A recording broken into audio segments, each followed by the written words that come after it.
በተለያዩ ስፍራዎች ሰራዊቱ እየኮበለለና እየፈረሰ እየተቀላቀለ ነው ሲሉ የፋኖ ኃይሎች ገለጹ። የመከላከያ ሰራዊቱ ደግሞ ጠላት በአውደ ውጊያ ያጣውን ድል በወሬ ለማግኘት እየጣረ ነው የሚል ሀተታን አሰራጭተዋል። ቀዳሚው መረጃችን ይሆናል። በድሮን ጥቃት የሚንበረከክ የትግራይ ሰራዊት መንግስትም ይሁን ህዝብ የለም ሲሉ የቲዲኤፍ አመራሩ ጀነራል ምግባይ ኃይለ ገለጹ። በቅርቡ የብልጽግናው መንግስት የድሮን ጥቃት በፈጸመበት አካባቢ ሽራሮ ተገኝተው ያለን አማራጭ ማሸነፍ ነው፣ እናሸንፋለን ሲሉም ተደምጠዋል። ተሰሙታላችሁ። የ4 ኪሎ መንግስት ትግራይ ላይ ጦርነት እንዲጀመር ከፍተኛ ግፊት እያደረገ ነው ሲል የክልሉ መንግስት ገለጸ። በሬድዋን ሁሴንና ጌታቸው ረዳ በኩል ከቀናት ውስጥ ጦርነት ይከፈታል በሚል ለቀረበው ማብራሪያ ምላሽ የሰጠም ሲሆን በድሮን ጭምር ትንኮሳ እየፈጸመ ያለው የብልጽግናው መንግስት ነው ብሏል። ዝርዝሩን ይዘናል። ሰላም ጤና ይስጥልኝ ክቡራን አድማጮች፣ አብራችሁን ስትቆዩ እነዚህንና ሌሎችንም መረጃዎችን ታደምጣላችሁ። ለቻናላችን አዲስ ከሆኑ ሰብስክራይብ ማድረግ እንዲሁም ቪዲዮንም ላይክ ማድረግ ይጀምሩ። በቀጥታ ወደ ዝርዝር መረጃው። በተለያዩ ስፍራዎች ሰራዊቱ እየኮበለለና እየፈረሰ እየተቀላቀለ ነው ሲሉ የፋኖ ኃይሎች ገለጹ። የመከላከያ ሰራዊቱ ደግሞ ጠላት በአውደ ውጊያ ያጣውን ድል በወሬ ለማግኘት እየጣረ ነው የሚል ሀተታን አሰራጭተዋል። በአማራ ክልል በየቀበሌው የሚኒሻን ሚና ተክቶ ከወንድሞቹ ጋር እንዲዋጋም እንዲታኮስም ተደርጓል። የድሃ ኢትዮጵያን ስብስብ የሆነው የመከላከያ ሰራዊቱ ይህ ወታደር ሲገደል መርዶ የማይነገር ሲቆስል በሚያቀርበው ጥያቄ ሳቢያ የሚታሰር ስለመሆኑ ባለፉት ወራት የነበሩ ክስተቶች የቅርብ ማሳያ ናቸው። ይህ ኢትዮጵያውያን መጣልን የሚሉት ኃይል አሁን በዓለም አቀፍ ደረጃ የጦር ወንጀለኛ እየተባለ የሚፈረጀውን ዘንድንም ብልጽግና ሰርቷል። በየጊዜው በታጣቂዎች የሚማረክ የሚከዳና ትርጉም የሌለው መስዋዕትነትን የሚከፍልም ሆኗል። የፋኖ ኃይሎች ባለፉት ቀናት በበርካታ የክልሉ አካባቢዎች የዚህ ሰራዊት አባላት የአድማ ብተናና የሚኒሻ አባላት ጭምር ከስምሪታቸው እየኮበለሉ እየተቀላቀሏቸው ስለመሆኑ ይገልጻሉ። በወሎ ጎጃምና ደቡብ ጎንደር አንዳንድ ስፍራዎች ወታደሮች ከነጦር መሳሪያቸው በተናጠልና በጋራ ታጣቂዎችን መቀላቀላቸውንም አንስተዋል። የኮሎኔል አጃቢዎች ጭምር ከነዚህ ውስጥ እንደሚገኙበትም በመጥቀስ እንደ ደባርቅ ቀጠና ባሉ አካባቢዎች ደግሞ የሚኒሻ አባላት በተመሳሳይ ከስምሪት ቀጠና ወጥተው በቡድን ታጣቂዎችን መቀላቀላቸው ተሰምቷል።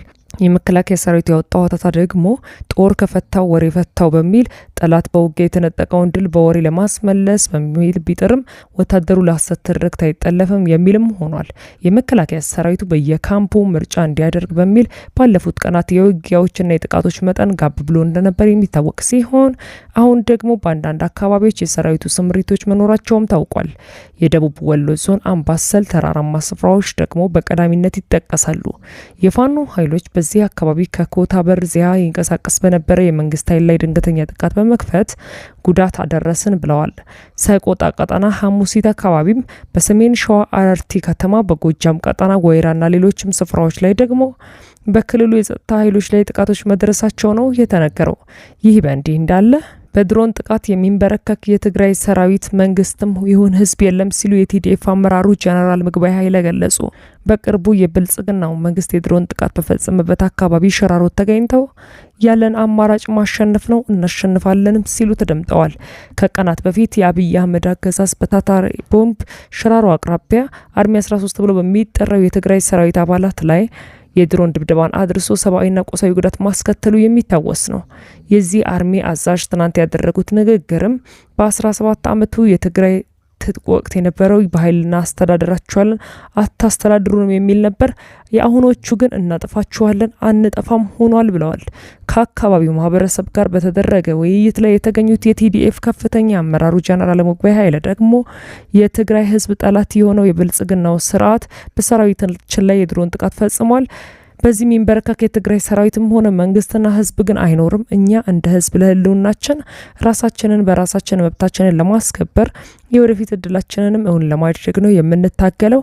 ይህንን እናጠናክራለን እንጂ አንሸበርም ሲሉም ተደምጠዋል። ትግላችን ፍትሐዊና እውነታ ላይ የተመሰረተ ነው የሚሉት ጀነራሉ እናም ድላችን አይቀሬ ነው ሲሉ አብራርተዋል። አሁን እንደ ህዝብ ወሳኝ ምዕራፍ ላይ ነን። ሁላችንም ወታደር መሆን አይጠበቅብንም። በየሙያችን ግን ለትግራይ በመስራት የትግሉ አካል መሆን አለብን ብለዋል። የመስዋዕትና ሞት መኖሩንም ሳይሆን በቋንቋችን፣ በባህላችንም፣ በታሪካችን፣ በማንነታችን ራሳችንን በራሳችን የማስተዳደር መብታችን ላይ መጥተውብን ተገደን ነው እየታገልን ያለነውም ባይ ናቸው ጀነራል ምግባይ። አሁን ወሳኝ ምዕራፍ ላይ እንገኛለን። አሁን የተያዘው ገመድን በጥሰን እንደ ህዝብ መቀጠል አለብን ወይንም በዛው ገመድ ታንቀን በባርነት እንኖራለን? እሱን ደግሞ አንመርጠውም። አይሆንም። ያን ገመድ በጥሰን እንሄዳለን።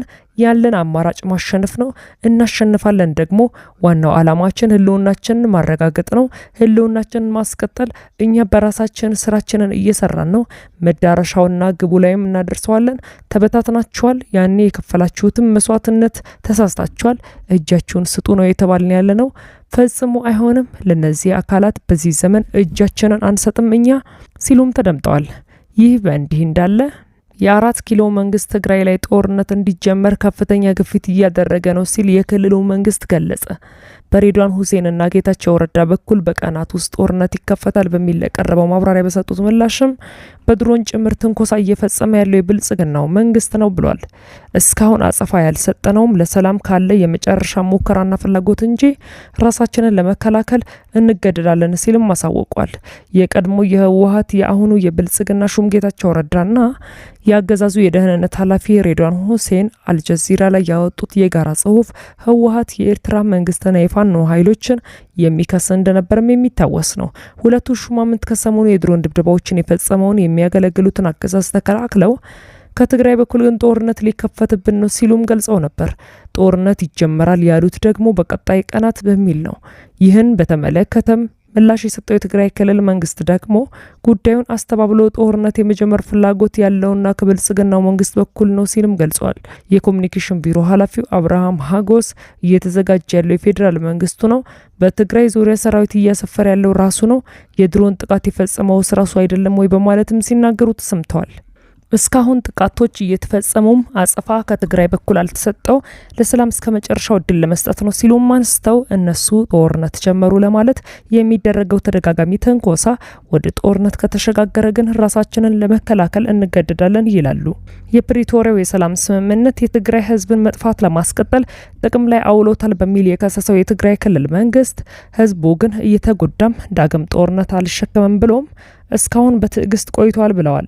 አሁንም ምርጫው ሰላም ነው ሲልም አንስቶ የተመለሰው የክልሉ መንግስትን የአፍሪካ ህብረትና ዓለም አቀፍ ተቋማት የእናወያያችሁና እናደራድራችሁ ጥያቄዎች እያቀረቡለት ስለመሆኑም አሳውቋል።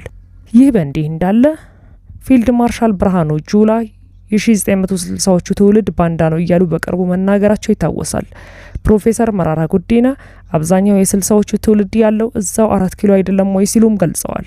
ከሰሞኑ የሚሰማው የብልጽግናው ክስ ፈጽሞ አንድ አይሆንም እያሉ ይገልጻቸው የነበሩ ተቃዋሚዎቹ አሁን አንድ ሆነው አጥቆኝ የሚል ነው።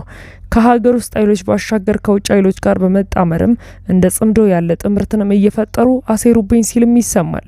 ባንዳ ባዕዳ የሚሉ ቃላትን በአገዛዙ ልሳናት ሞልተው እየፈሰሱ ናቸው። በመፈራረጅ ፖለቲካ ለውጥ የሚመጣ የሚመስላቸው የ4 ኪሎ ምዕመናን ውስጥ አንዱ የሆኑት ፊልድ ማርሻል ብርሃኑ ጁላም ከሰሞኑ ወደ ኋላ ተመልሰው የ60ዎቹን ትውልድ አስታውሰው ባንዳ ነው እያሉ ማቅረባቸውም የሚዘነጋ አይሆንም። ክቡራን አድማጮች ለሰዓቱ ያጠናቀርኩላችሁ መረጃ ይህን ይመስል ነበር። ከጥቂት ሰዓታት በኋላ በሌሎች መደመጥ ካለባቸው መረጃዎች ጋር የምመለስ ይሆናል። እስከዚያው መልካም ቆይታ።